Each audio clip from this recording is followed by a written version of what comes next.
Hog Island Steaks, Phoenixville, PA, Philadelphia Magazine's top 30 cheesesteaks.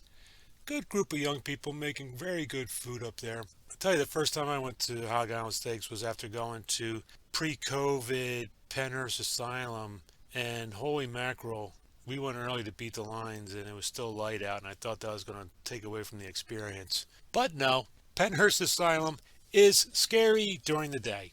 Hog Island Steaks, good stop. March Cheesesteak Madness. What a beautiful day in Phoenixville.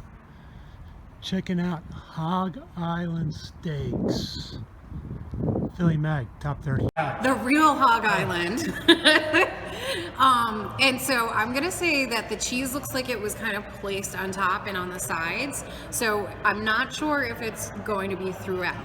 And based on the look of the opacity of the onion, or how clear it is, it looks like you could use using like a chef talk.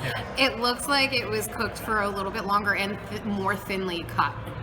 So Kevin, maybe you'll be happy with the onions. Nice onion. I like the cheese. The cheese is sticking out on this one.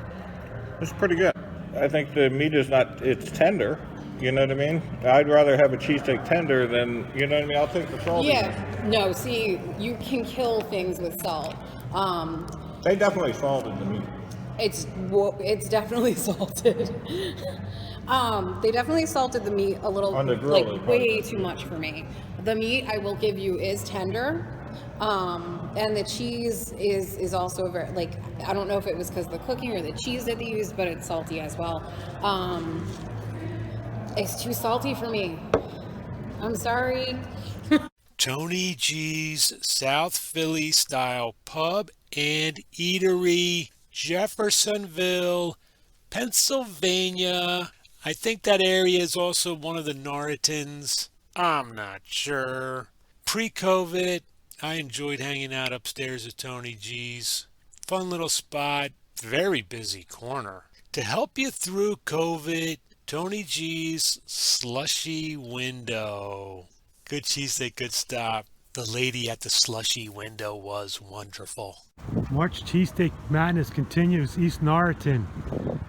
Busy. I thought we saw COVID. COVID must be over. Tony G's. Tony G's, South Philly. There's no sign. Here, get a walking tour of the building. Okay, so I'm gonna say that this actually was grilled. The bun itself is seeded, or the roll I should say is seeded, and I will say it looks like it was grilled. And again, lots of cheese, cheesy goodness throughout. Look at how juicy this looks. And look how happy you look behind it. I know. That worked out perfectly. I like the roll. Kevin's trying to eat and laugh at the same time. The roll is good. My complaint, Tim Patrick? Uh-oh. The onion. I'm sorry, they're not cooked enough. It's all Conshohocken Bakery box. Yeah, because I told you, Conshohocken Bakery supplies a lot of the cheesesteak place.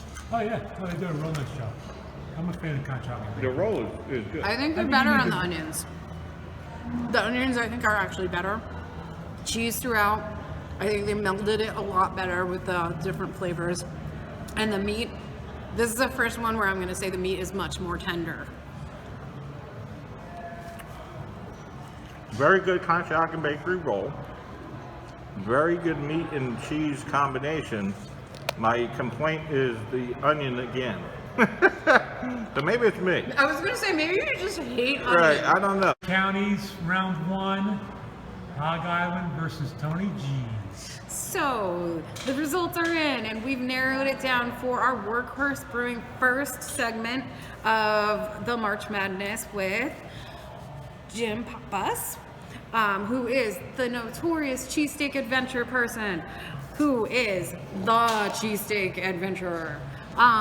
Anyway, so with his guidance, we are grilling we're rating actually the different cheesesteak places. So this is Hog Island versus Tony G's. Hog Island, I will give them a lot of credit. Their meat was was definitely tender. The rolls were soft. They're not gonna, like, when you bite down, they're not gonna rip your gums from being too hard. And their onions definitely are sliced thin, so when they caramelize them, they're nice and thick, thin, opaque, and have more flavor. So versus Tony G's, which, oh yeah, and also Hog Island, opening it up, it looks glorious. It looks like something you want to, like, bite into. Over at Tony G's, the rolls are seeded. They are fantastic because I think that the roll itself was grilled, and the caramelized onions were also good at Tony G's, and there was flavor throughout. They melded all the different flavors together, and the cheese was just, oh, so yummy, just everywhere. I love the cheese. Over at Kevin. All right, Jim Pappas, Philadelphia Cheesesteak Adventure. Tough competition, Jim. Hog Island had really good meat. It was nice and tender. The toppings that we always get, the onions and mushrooms, were fine. Nice cheese mix. And I'll tell you, Tony G's, it's going to be a tough decision, Jim. Tony G's had a wonderful roll. The meat was tender. Nice mix of cheese and meat. Overall, Tony G's, we're going to see who wins. But this is a close one. This is close. You're going to tell us who wins. This is close. So, are we picking the winner now? Yes, we are. Amherst? With a resounding agreement, it is Tony G's for the win. Nice and cheesy, love it. Tony G's is a good cheesesteak.